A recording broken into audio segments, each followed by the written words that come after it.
So, Rich, tell me what makes a good story? What makes a good movie? What in your opinion does it take to make a good story? Well, I think that the best films have a great message. I mean, that you start with some sort of a message, something that you want to get across to the audience, and then it's told well through really wonderful characters that you care about, and characters that you can relate to in some way that are that have flaws and uh, have problems, things they want to solve, things they want to accomplish in their lives, or at least one main character that does.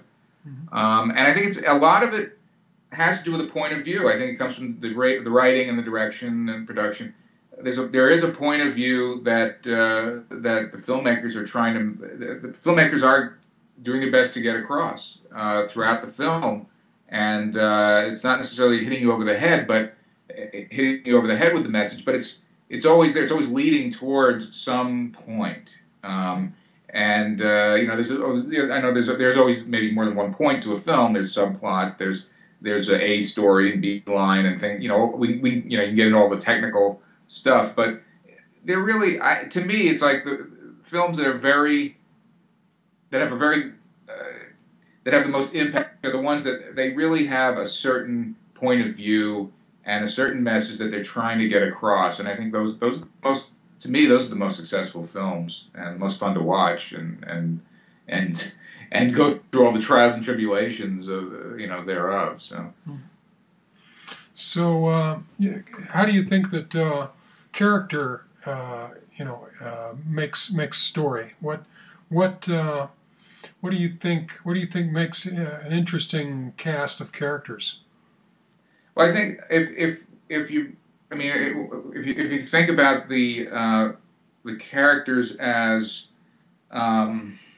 well, they are character is story, story is character. I mean, it all intermeshes. So I think as long as the characters you pick represent something, because just like people sort of represent something, some people are very giving people, some people are takers, some people are consider themselves losers, and maybe they become winners.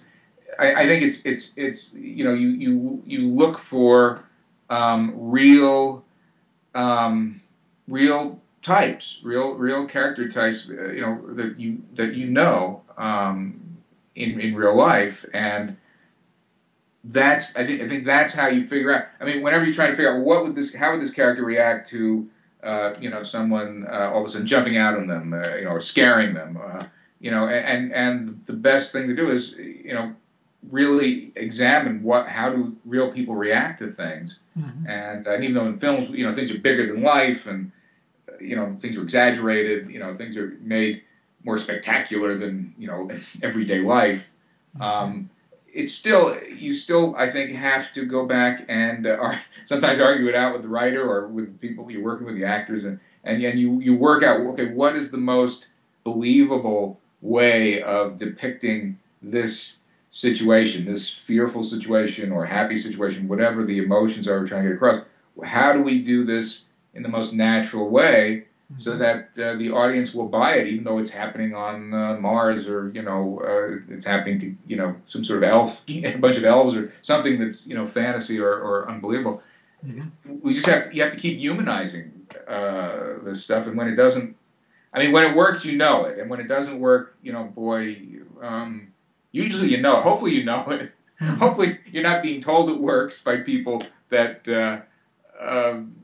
like you too much. You want to show it to some other people too. I mean, that's important too. As you go through this stuff, is show it to people that get a fresh eye on it. Show it to some other people down the road that aren't down the line, that maybe aren't right up there at the top level with you as you advance these things. So I mean, I'm sort of rambling a little bit here, but just getting back to the character, it's you have to study real life. It's just like when we're doing drawings, we're studying anatomy in order to do better fantasy. It's the same thing. You study from real life, and then you take it from there, and take it to this other dimension, this fantasy dimension, or this fictional dimension we're dealing with. Hmm. Okay. Am I Well, rambling? yeah, well, it's a good kind of rambling. Yeah. So yeah. What what do you have people that you like to work with as far as stories concerned, or are there certain people that you would consider to be key in a team approach to movie making as far as the pre-production is concerned, the story aspect of it? Yeah, I mean, I've had really good success, working with the writers and the storyboard artists, and bringing if when possible, you bring in animators, and get some feedback, get a fresh view on whatever it is you've been doing. Because I mean, the story meetings are just so valuable. I mean, there's just it's just incredible how you can move something ahead, and even idea. I mean, you'll get ideas that you'd never have thought of if you're sitting alone in a room trying to write something. Just to get some feedback and somebody else's a reaction, and you just never know. I mean, I've had great success that way dealing with the crew. And then and the other aspect of that is when the crew gets more involved in the story and comes up with some ideas, they feel more invested in the whole thing. So when they're doing their part of it, they have a better understanding of the whole process, where you were coming from with the story, where you and the writers are coming from. I think they do a much better job in their jobs too. So I think there's a real value to getting other, even if you only use one idea out of a whole meeting, maybe only one good idea comes out. There's something about that process is so healthy. And sometimes down the road you'll go, remember what Robert said 6 months ago? Well, now it really makes sense to us. Let's use that now. So there's a real richness to involving the crew, I think, in this whole process.